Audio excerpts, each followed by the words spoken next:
Welcome to competitive crack. ഞാൻ Aswathy Joshi. CC Onam നല്ലോണം പഠിച്ചോണം.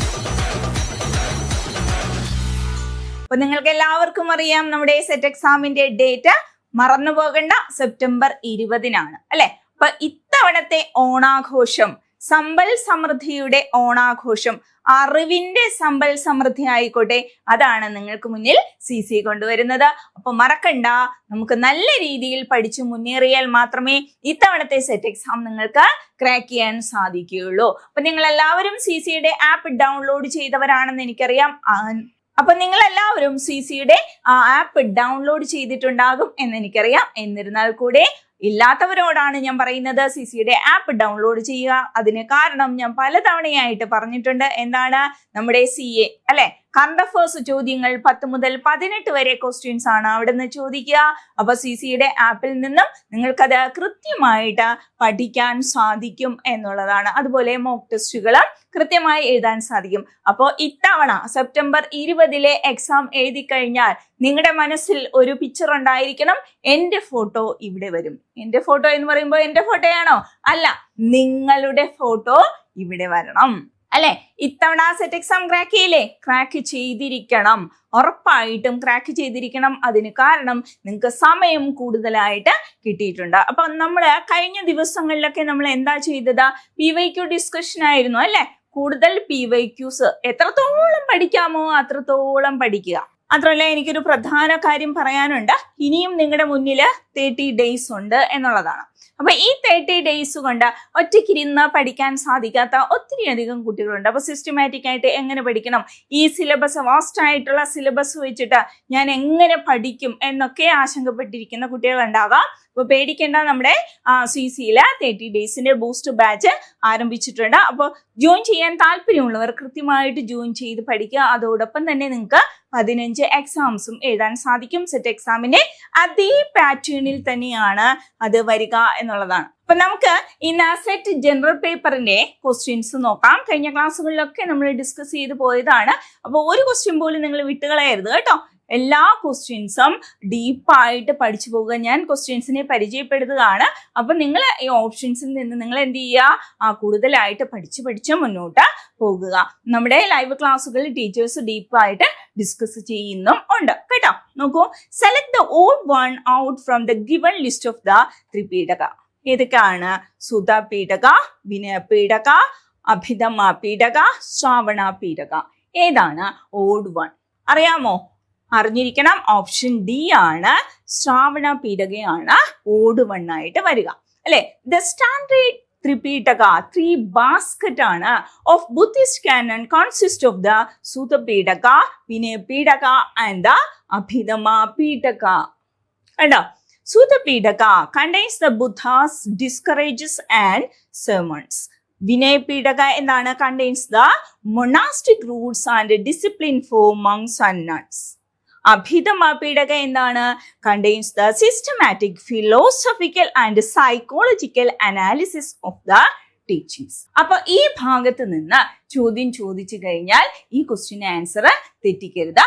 ഈ 3 എണ്ണവും എന്താണെന്ന് മനസ്സിലാക്കിയിരിക്കുക കേട്ടോ. ഇനി അടുത്ത question. Kids learn to link their action with the consequences when they are allowed to experience the consequences of their behavior. Select the suitable school of philosophy related with this above mentioned statement. Pragmatism ആണോ, idealism ആണോ, realism ആണോ, naturalism ആണോ? Hello ചെയ്യുകയാണ് അനുഭവിക്കുന്നതിന് വേണ്ടി. കുട്ടികൾക്ക് അതിന് അവസരം നൽകിയാണ്. അവിടെ എന്താണ്? പ്രാഗ്മാറ്റിസം ആണോ, ഐഡിയലിസം ആണോ, റിയലിസം ആണോ, നാച്ചുറലിസം ആണോ? എന്താണത്? നാച്ചുറലിസം ആണ് അല്ലെ. അപ്പൊ ആൻസർ എന്താണ്? നാച്ചുറലിസം ആണ്. ഈ ക്വസ്റ്റ്യൻ ആൻസർ ആരും തെറ്റിക്കാൻ സാധ്യതയില്ല. അടുത്ത ചോദ്യം നോക്കാം.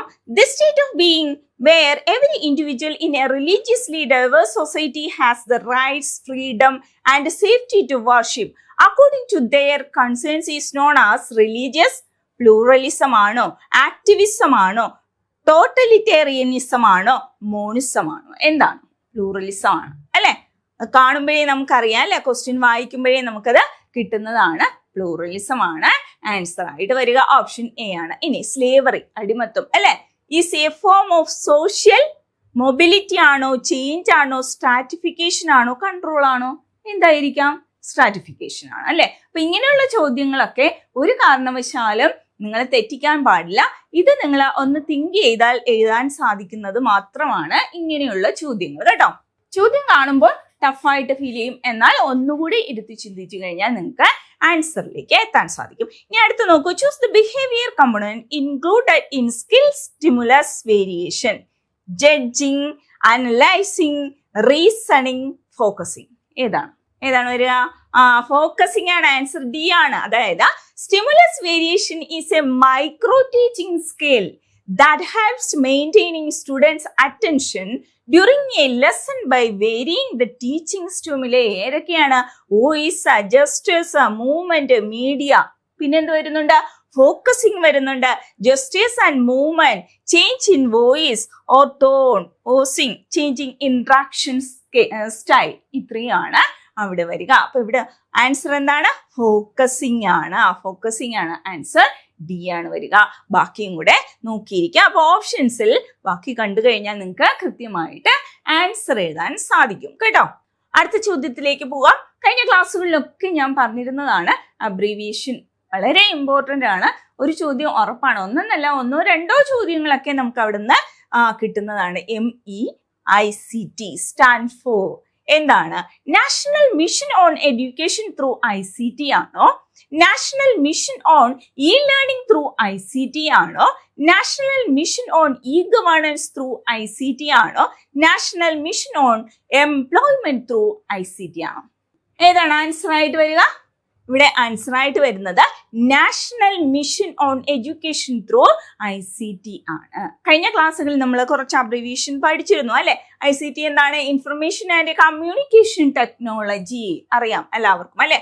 മൂക്സ് കഴിഞ്ഞ ദിവസവും നമ്മൾ പറഞ്ഞതാണ്. മാസീവ് ഓപ്പൺ ഓൺലൈൻ ആണ് അല്ലെ.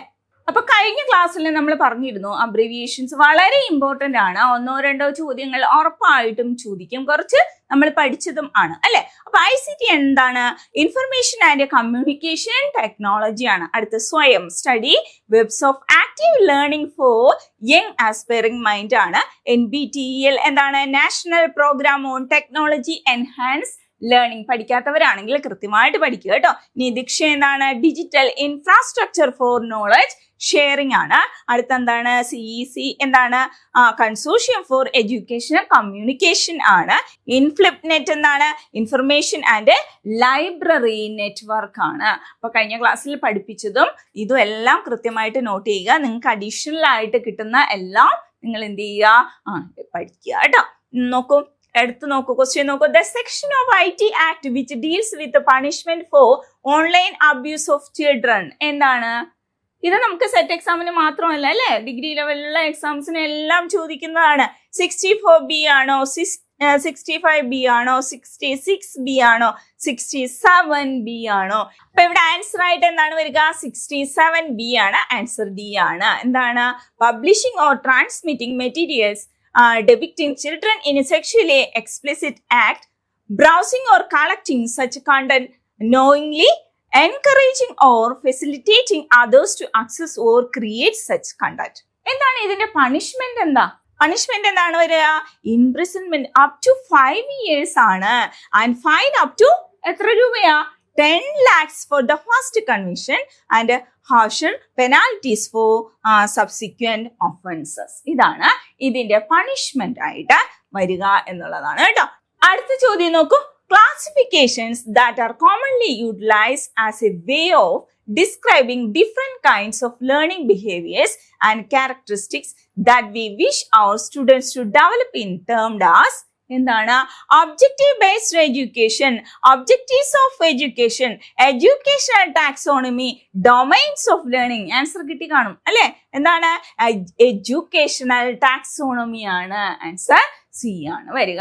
അപ്പൊ നിങ്ങൾ ഇത്രയും നാള് പഠിച്ചത് എന്താണ് എന്നത് വിലയിരുത്താൻ കൂടിയുള്ള ചോദ്യങ്ങളാണ് ഇത് കേട്ടോ. അടുത്ത ചോദ്യം നോക്കാം നമുക്ക്. The purpose of lesson plan is എന്താണ്? To prepare all that the teacher want to teach in one class. Second എന്താ? To enumerate the teaching strategies to be adopted. C എന്താണ്? To make detailed plan about review questioning. അടുത്ത D, to set the objectives of teaching a lesson in the class. എന്താണ് lesson plan? നിങ്ങൾക്ക് എല്ലാവർക്കും ആവുന്നതാണ് lesson plan, എല്ലാവരും എഴുതിയിട്ടുള്ളതുമാണ് അല്ലെ. Lesson plan എഴുതാതെ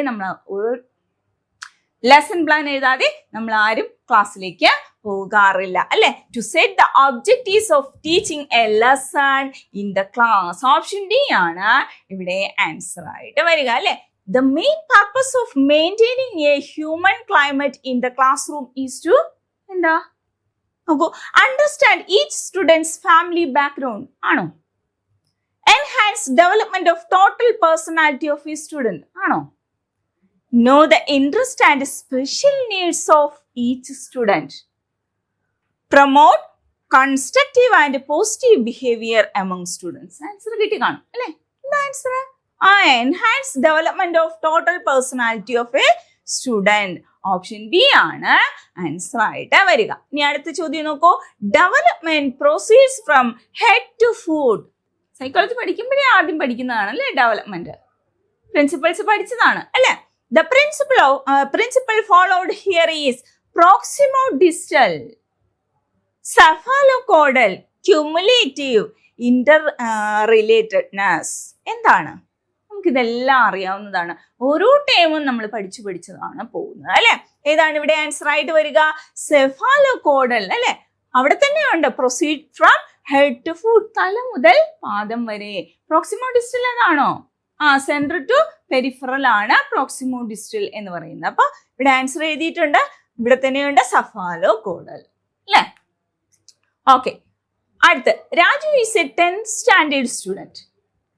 He always shows very risky behavior. Commonly, this characteristic of Raju is mainly due to his എന്താണ്? proactive behavior ആണോ? restless behavior ആണോ? Hyper activity ആണോ? അതോ അപ്രൂവൽ സീക്കിംഗ് ബിഹേവിയർ ആണോ? എന്താണത്? അപ്രൂവൽ സീക്കിംഗ് ബിഹേവിയർ ആണ് കേട്ടോ. അപ്രൂവൽ സീക്കിംഗ് ബിഹേവിയർ ആണ്. ഓപ്ഷൻ ഡി ആണ് ഇവിടെ ആൻസർ ആയിട്ട് വരിക. Next, later childhood is known as dash age. Imitation, sloppy, stressful, toy. പഠിച്ചിട്ടുള്ളതാണ് അല്ലേ. ഇതും സൈക്കോളജിയുടെ ആദ്യം ഡെവലപ്മെന്റ് പഠിക്കുമ്പോൾ നമ്മൾ തുടക്കത്തിൽ പഠിക്കുന്ന കാര്യങ്ങളാണ് അല്ലെ.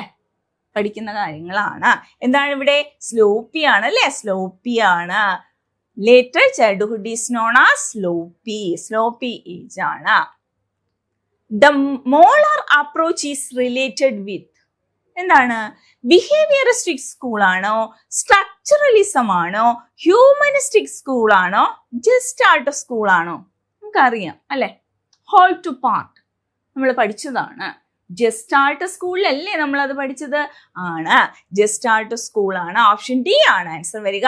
The molar approach in psychology is a way of studying behavior as large holistic unit extended over time rather than as isolated split second reflexes. Clear ആണ്? ജസ്റ്റാൾട്ട് സ്കൂൾ ആണ് കേട്ടോ. ഇനി പെർമിസീവ് കൗൺസിലിംഗ് ഈസ് ഡയറക്റ്റീവ് ആണോ? Non directive ആണോ? Electric ആണോ? Councillor centred ആണോ? അപ്പോൾ permissive counselling otherwise known as non directive നമ്മൾ പഠിച്ചതാണ് അല്ലെ. നോൺ ഡയറക്റ്റീവ് ആണ്. In non-directive counseling, the counselor plays a passive role, allowing the client to lead the session and explore their own issues while the counselor provides a supportive and accepting environment. Clear ആണ്? അടുത്ത, a 14-year-old boy who runs away from school habitually without proper permission can be named as. എന്താണത്? Permission ഇല്ലാതെയാണ് അല്ലെ. അപ്പോ drop out ആണോ? Juvenile delinquent ആണോ? Truant ആണോ? Socially disadvantaged ആണോ? ആൻസർ നിങ്ങൾക്ക് അറിയാം അല്ലെ. ട്രോണ്ട് ആണ് അല്ലെ. നോക്കൂ എന്താണ്? Typically refers to school age children who skip school deliberately അല്ലെ. അപ്പൊ ജുവനൈൽ ഡെലിക്വന്റ് എന്താ? refers to a minor who commits crime. അതാണ് juvenile delinquent എന്ന് പറയുന്നത്. നെക്സ്റ്റ് ചോദ്യം. One of the most favorable factor in selecting a teaching profession is good social status and income, minimum working anxiety. ഇതിന്റെയൊക്കെ answer നിങ്ങൾക്ക് കൃത്യമായിട്ട് എഴുതാൻ പറ്റും കേട്ടോ. Opportunity for doing socially useful work, maximum job satisfaction due to less mental pressure. എന്താണ് answer? എന്താണ്? Opportunity for doing socially useful work. ഒരു അധ്യാപകനാകാൻ ആഗ്രഹിക്കുന്ന എല്ലാവർക്കും അതുള്ളതാണ് അല്ലെ. ഇനി select the correct one according to Skinner. Skinner നിങ്ങൾക്ക് അറിയാം അല്ലെ, ലേണിംഗ് തിയറിയുമായി ബന്ധപ്പെട്ട വ്യക്തിയാണ്. നോക്കൂ, negative reinforcement can strengthen the behaviour, punishment and reinforcement are the same, behavior can't be modified, behavior is innate. operant conditioning അറിയാം നിങ്ങൾക്ക്, സ്കിന്നറുടെ ഓപ്പറന്റ് കണ്ടീഷനിങ് അറിയാം. Negative reinforcement can strengthen the behaviour അല്ലെ. അപ്പൊ നെഗറ്റീവ് റീഇൻഫോഴ്സ്മെന്റും പോസിറ്റീവ് റീഇൻഫോഴ്സ്മെന്റും ഒക്കെ നിങ്ങൾ കൃത്യമായിട്ട് പഠിച്ചിട്ടുള്ളതാണ്. അപ്പൊ ഇവിടെയും നമ്മൾ കുറച്ച് ക്വസ്റ്റ്യൻസ് പറഞ്ഞു. അപ്പൊ ഇതുവരെ നമ്മൾ എത്രത്തോളം ക്വസ്റ്റ്യൻസ് ഡിസ്കസ് ചെയ്തു എന്ന് നിങ്ങൾക്ക് വ്യക്തമായിട്ട് അറിയാം അല്ലേ. ഇതെല്ലാം സെറ്റ് എക്സാമിന് നിരന്തരം ചോദിച്ചു വരുന്ന ചോദ്യങ്ങളാണ്. ഒരു ചോദ്യങ്ങൾ പോലും നിങ്ങൾ സ്കിപ്പ് ചെയ്തിട്ട് പോകരുത്. ഓപ്ഷനിൽ നിന്ന് ഡീപ്പായിട്ട് പഠിക്കാൻ സാധിക്കുമെങ്കിൽ കൃത്യമായിട്ട് അത് പഠിച്ചിട്ട് മാത്രമേ പോകാവൂ. സിലബസ് ഫാസ്റ്റ് ആയിട്ടുള്ള സിലബസ് വലിച്ചുവാരി പഠിക്കാൻ ശ്രമിക്കരുത്. അപ്പൊ നമ്മുടെ 30 ഡേയ്സിന്റെ ബാച്ച് ഇവിടെ റണ്ണിങ് ആണ്, ബൂസ്റ്റർ ബാച്ച് റണ്ണിങ് ആണ്. കൃത്യമായ ലൈവ് ക്ലാസ്സുകളിലൂടെ, ആപ്പ് റെക്കോർഡഡ് ക്ലാസ്സുകളിലൂടെ, കൃത്യമായ മെന്റർഷിപ്പിലൂടെ നിങ്ങൾക്ക് എന്ത് ചെയ്യാം, കൃത്യമായിട്ട് പഠിച്ച് മുന്നോട്ട് പോകാം.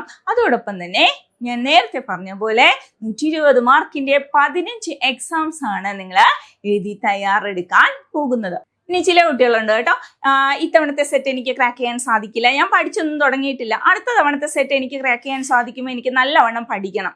അപ്പൊ അതിന് എന്താണ് മാർഗം? സിസ്റ്റമാറ്റിക് ആയിട്ട് എനിക്ക് പഠിക്കുകയും വേണം. ഒരു ടൈം ടേബിളിന്റെ സഹായത്തോടു കൂടി, ഒരു മെന്റർ സപ്പോർട്ടിനോട് കൂടിയൊക്കെ പഠിക്കണം എന്നൊക്കെ തീരുമാനിച്ചിരിക്കുന്ന ചില കുട്ടികളുണ്ട് അല്ലേ. അപ്പൊ നമ്മുടെ ലോങ് ബാച്ച് ഇവിടെ സ്റ്റാർട്ട് ചെയ്തിട്ടുണ്ട് കേട്ടോ. ലോങ് ബാച്ച് CC സ്റ്റാർട്ട് ചെയ്തിട്ടുണ്ട്. അപ്പൊ നിങ്ങൾക്ക് എന്ത് ചെയ്യാം, ഇപ്പോഴേ പഠിച്ച് തുടങ്ങാവുന്നതാണ്. മാത്രമല്ല ഓണക്കാലമാണ്, ഓഫറുകളുടെ കാലമാണ്. അപ്പൊ തീർച്ചയായിട്ടും ആകർഷകമായ ഓഫറുകളാണ് നിങ്ങൾക്ക് CC കൊണ്ടുവന്നിരിക്കുന്നത്. അതിനായിട്ട് എന്ത് ചെയ്യുക, ഈ ഓഫറുകൾ അറിയണമെങ്കിൽ ഈ നമ്പറിൽ കോൺടാക്ട് ചെയ്യുക. 9746455514 എന്ന നമ്പറിൽ കോൺടാക്ട് ചെയ്യുക. തീർച്ചയായിട്ടും ജോയിൻ ചെയ്ത് പഠിക്കുക. അപ്പോൾ ഐശ്വര്യത്തിന്റെയും സമ്പൽ സമൃദ്ധിയുടെയും മറ്റൊരു പൊന്നോണം കൂടി ആശംസിച്ചുകൊണ്ട് താങ്ക് യു. CC ഓണം, നല്ലോണം പഠിച്ചോണം.